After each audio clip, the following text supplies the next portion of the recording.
United are on the brink of hijacking West Ham's £13 million deal for Mazraoui from Bayern Munich. This is massive breaking news that just dropped in the last couple of minutes. But before I bring you all of the latest on this story, please make sure to smash a like on today's video. Let's try and see 1,000 likes on this episode. And if this is your first time watching, please do subscribe. I'm live every single day with all of your latest Manchester United transfer news and talk. Right, this literally just came out in the last couple of minutes, so let's get straight on into it. It's coming out from Florian Plettenberg, who is, of course, Tier 1 German journalist, reports for Sky Sports News, and he is reporting exclusive: Mazraoui deal with West Ham is off.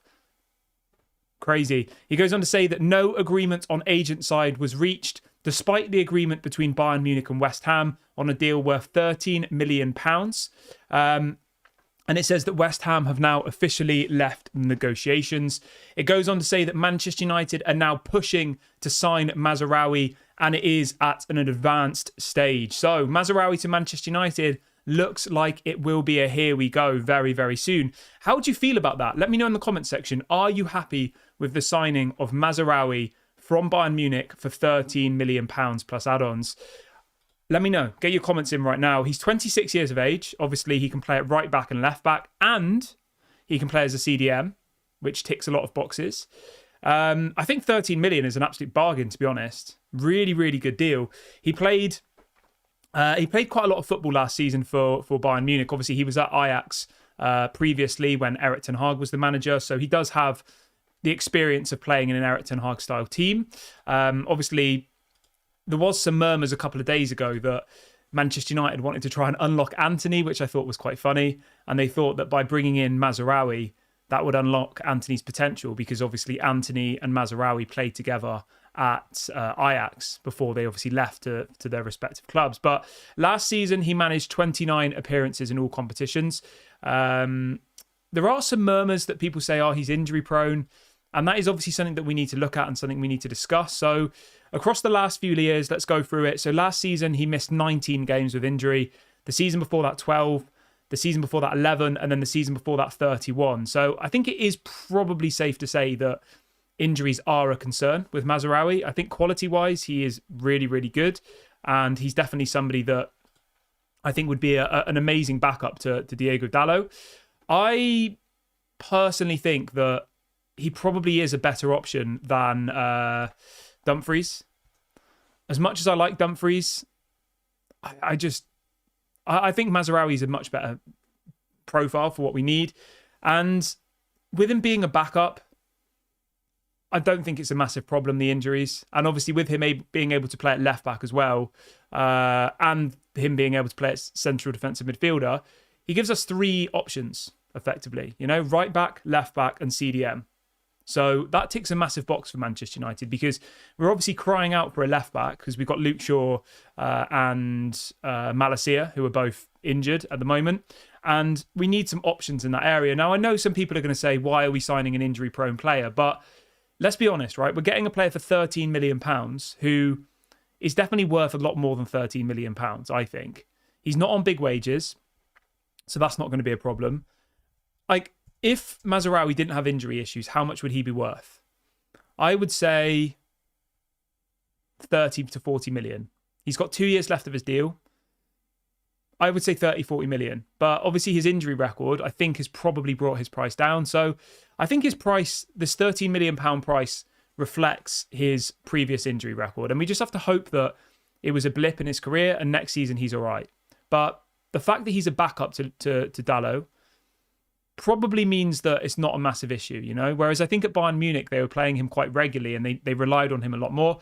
There's always going to be the question of, why are we buying a player who's injury prone? Why are we buying a player who Bayern Munich want to get rid of? But we can only kind of buy what's available to us. And at this current market, someone like Mazraoui for 13 million, I think, does present a really, really good opportunity. Obviously, it's a player that Erik ten Hag knows well.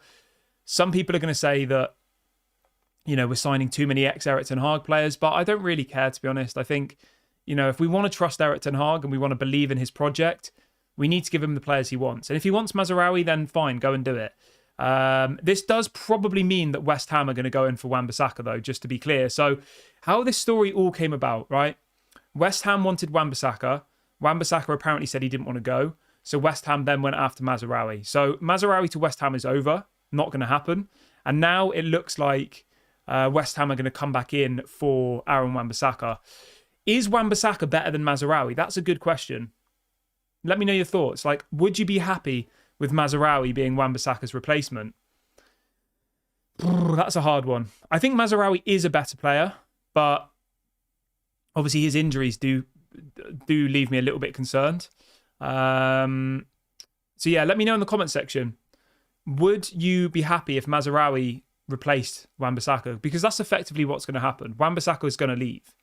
And it will be Mazraoui who's his replacement, not Denzel Dumfries, it seems, at the moment. There's a bit more clarity coming out as well in the last couple of minutes that apparently the reason why the deal fell through is because the player couldn't agree on personal terms with West Ham. So, I mean, he's going from Bayern Munich to West Ham. Like, that is a bit of a step down, I think. I know it's the Premier League and all the rest of it, but he's going from playing Champions League football to a team who are probably going to finish mid-table in the Premier League. And I think him coming to Manchester United, obviously reuniting with Erik ten Hag, will probably be seen as a good move for the player. I'd be really interested to see what everybody thinks about this story, though. You know, like, how do you feel about this? People in the chat saying that's an absolute bargain. I would agree. And I would agree with Macmillan, who says that overall, Mazraoui is a better player than Wan-Bissaka. And I would agree with that. I would. As I said, the only thing that worries me with him is his injuries. Obviously, we just went through his injury record. If you compare that to Wan-Bissaka's injuries, because they're both the same age, they're both on similar wages. So all of those things are a tick, you know, the wages, the age, etc., etc. Last season, I mean, this might shut down the argument. Last season, Wan-Bissaka missed 21 games through injury. Mazraoui last season missed 19. So last season, Wan-Bissaka missed more games than Mazraoui. The season before that, Wan-Bissaka missed 9 and Mazraoui missed 12. So kind of similar, a little bit more. And then before that, Mazraoui missed 11 and Wan-Bissaka missed 8. So I wouldn't say that either one of them is more injury prone than the other. I would say it's kind of about the same. You know, if you look over the last 2 or 3 years and you add up all of the injuries that they've had and all of the games that they've missed, it probably equals out at level. Now, I can see people saying, like, why are we not going for somebody who's not injury prone? But for 13 million, name me a better player available on the market. I can't think of one. And as Alex says in the chat, the key thing that we have to focus on here is Aaron Wan-Bissaka doesn't suit Erik ten Hag's style of play. He doesn't. And I think we'd all agree on that. Aaron Wan-Bissaka defensively is unbelievable, but at everything else, Wan-Bissaka is average. I honestly think that Wan-Bissaka is one of the best, if not the best, defensive right-backs in the world. Genuinely. But going forward, passing, progressing the ball, I think he's awful. Whereas Mazraoui is a little bit more rounded. And obviously we know that he played in an Erik ten Hag style team at Ajax. And as somebody said in the chat, like, the reason why they can let him go for so cheap is because Mazraoui moved to Bayern Munich for free.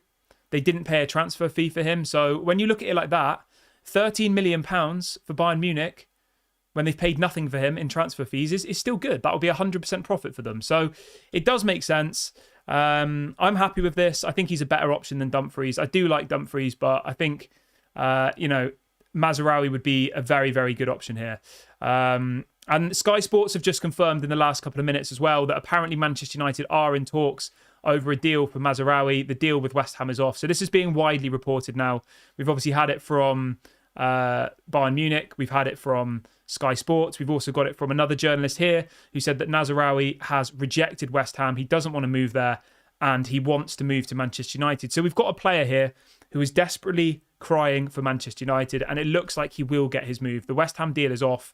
Mazraoui to Manchester United is a hot topic, and it looks like we will get our player. But I'm going to keep it short just to bring you guys the news. Please make sure to get in the comment section. Let me know how you feel about this deal. £13 million. Do you think he's better than Wan-Bissaka?